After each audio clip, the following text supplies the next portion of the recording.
You know those stereotypes people always have about autism?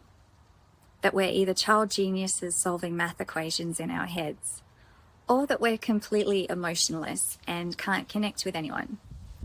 Yeah, that's not me, and I bet it's not a lot of you out there either.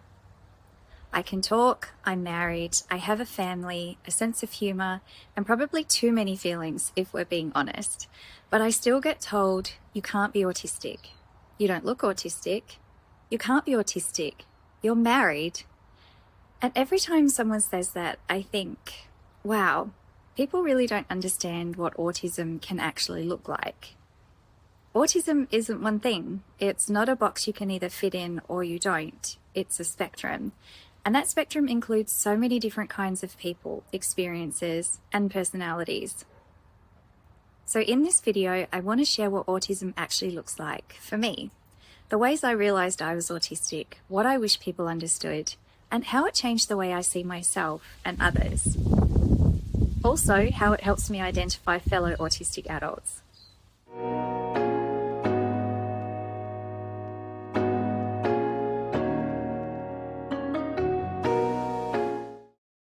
Number 1, why this matters. Those stereotypes might sound small or harmless, but they actually cause a lot of damage. They make it harder for people, especially adults, women, and anyone who learned to mask, to be recognised and understood. When the world thinks autism only looks one way, anyone who falls outside of that image gets ignored, dismissed, or told that they're too normal. And that was me for most of my life. I had all the signs: sensory issues, meltdowns, emotional overwhelm, social struggles. But because I didn't fit the stereotype, nobody suggested autism. Not teachers, not friends, not even myself. It wasn't until my kids were diagnosed that everything clicked. And when it did, I realised I'd been living my whole life without the language for who I was. Number 2, what were my initial indicators? Looking back, the signs were there all along.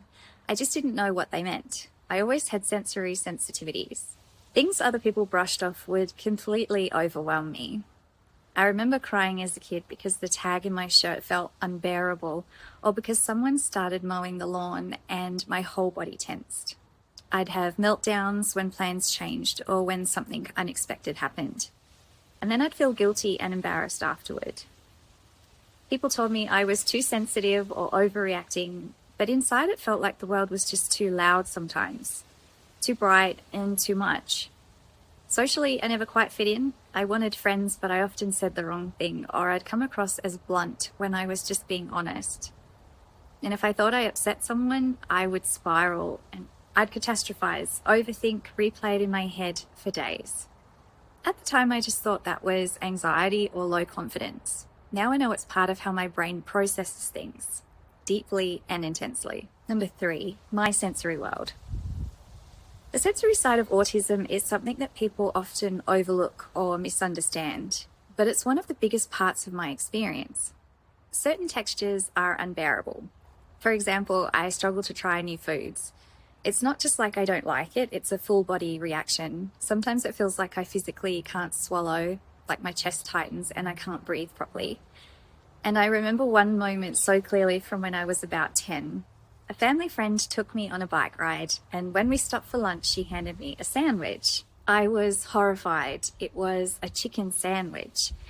My mind raced and I felt sick, because to me, you don't mix chicken and bread. Well, that's what I thought at the time anyway. But luckily, I came to my senses as an adult, and I realized a good chicken sandwich is amazing. Some fabrics, especially synthetic ones, make my skin crawl.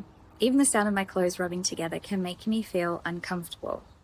And noises? Well, low hums like a computer or a piece of machinery running in the background, it drives me crazy. It's like my brain latches onto it and refuses to tune it out. Then there's the loud noises like motorbikes, vacuum cleaners, leaf blowers, and my brain feels like it's going to explode. It's not just irritation, it's actual pain.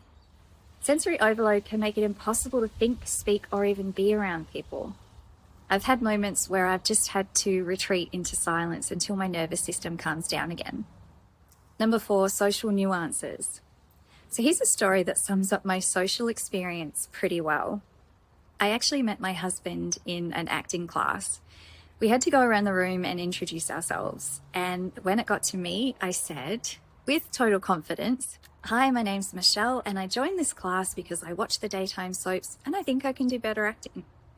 Now, I was completely serious. I wasn't trying to be cocky. I just thought, well, that's me being honest, and they asked me why I'm here. But everyone else looked at me like I was full of myself. And spoiler alert, I am in fact not better. I am in fact much, much worse. Later that night, I leaned over to my now husband and said, "You'll have to excuse my breath. I just ate a whole tin of tuna." And I wasn't joking. I was being genuinely considerate because I thought my breath smelled like tuna, and I just thought I'd give him the heads up. He thought it was unusual and hilarious, but he says that's one of the things he loves about me, and that's my honesty. That's always been me, though. I say what I think and I mean what I say, and I don't always realize when that's not what people expect. For years, I thought I was just awkward or too blunt, but now I see it differently. My brain just doesn't automatically pick up on those social subtleties. It's not rudeness, it's directness. Number 5, my discovery journey. Once my kids were diagnosed, I started to see myself clearly for the first time. Every assessment question, every behaviour description, it all lined up. It was like reading my own story. Eventually we saved enough and I got a professional diagnosis. But I do always say this. Self-diagnosis is just as valid. Not everyone has the means or access to go through a formal process, and that doesn't mean your experience is less real. If you've recognized yourself in autistic traits and you finally have a word for what you've always felt, that's powerful. And that's enough. You don't need someone else's permission to understand yourself. What matters most is what you do with that knowledge.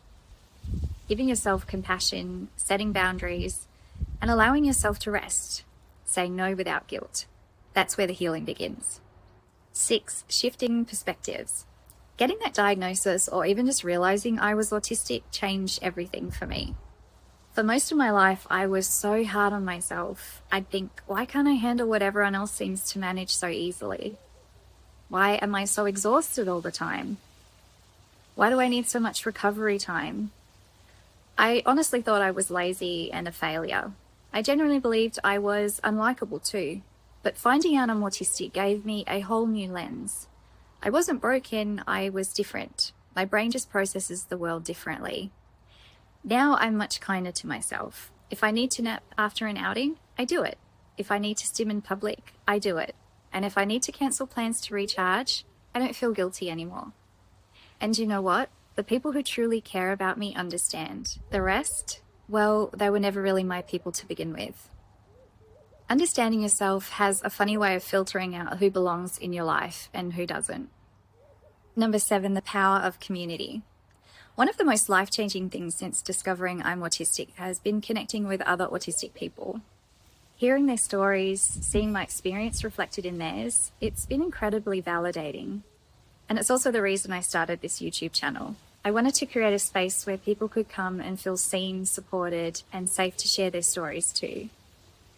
And honestly, I never expected to grow into such a beautiful community. You only have to scroll through the comments to see it. The empathy, the humour, the shared understanding. We get each other in ways that words can't always describe. I've learnt so much from you all, and I hope you know how much that means to me. Number 8, internalised masking. Because I wasn't diagnosed until I was around 41, I spent most of my life masking. I learned to copy social behaviours, mimic tone, and force smiles, hide stimming, all just to blend in and to be normal. But once you know you're autistic, that mask starts to feel suffocating. You can't unknow it. And honestly, I'm getting tired of pretending. These days, I'm not completely unmasked when I'm out, but I am closer than ever. And every time I let myself be fully me, it feels like exhaling after holding my breath for years. Masking might help you survive, but unmasking helps you live. Number 9, executive function differences. Another huge part of autism for me, and one that's rarely talked about, is executive function. For me, it looks like this. I can have everything ready to start, a project, my notes, materials, ideas, and still not be able to begin. My brain just won't switch on. Then once I finally get going, I'll hyper-focus for hours. I'll forget to eat, drink, even go to the toilet because I can't pull myself away.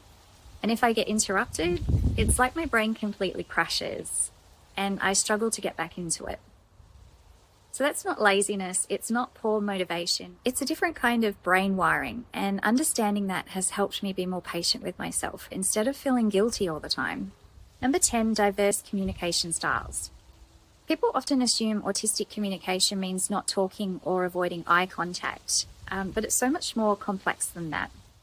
For me, communication is literal. If someone says maybe we'll catch up sometime, I assume that they mean it. And if someone hints or uses sarcasm, it can sometimes completely go over my head.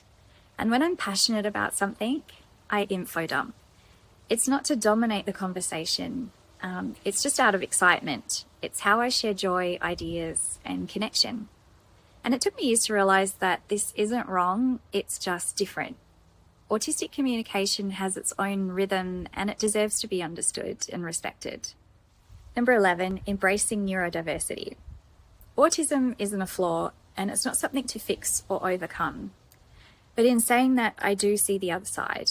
There are people with autism who struggle immensely, people who wish they weren't autistic because life feels like a constant uphill battle. There are parents doing their best every day to connect with their severely autistic child, just wanting to make their lives easier and more comfortable. And please understand, I am in no way diminishing their reality because, understandably, they want a better quality of life for their child and for themselves. All we can do as autistic people is advocate for one another, spread awareness, and promote inclusion and understanding. So every autistic person, no matter where they fall on the spectrum, can live a life that feels safe, supported, and valued. Autism is a natural variation in how human brains develop, think, and experience the world. Autistic people bring honesty, creativity, empathy, and new ways of thinking. When we stop trying to fit everyone into one box, we start to see how beautiful that diversity really is. Number 12, tools for better understanding. If you want to be a better ally or just understand autism beyond the stereotypes, here's where to start. Listen to autistic voices. They have lived experiences. Challenge what you think autism actually looks like. Don't correct or doubt someone's identity because it doesn't fit your expectations. And most importantly, keep learning. Understanding grows when we're open. So that was my story. If any of this resonated with you, maybe you've had similar experiences, or maybe it helped you see things in a new light. I would love to hear from you. Share your story or questions in the comments below. We all learn so much from each other here. And if this video helped, please like, subscribe, and tap the notification bell. It really helps the community grow and reach more people who might be on the same journey. Thank you so much for being here, for listening, for learning, and for being a part of a space where we're finally learning to see autism for what it truly is. Beautifully diverse, deeply human, and absolutely valid. I'll see you in the next one.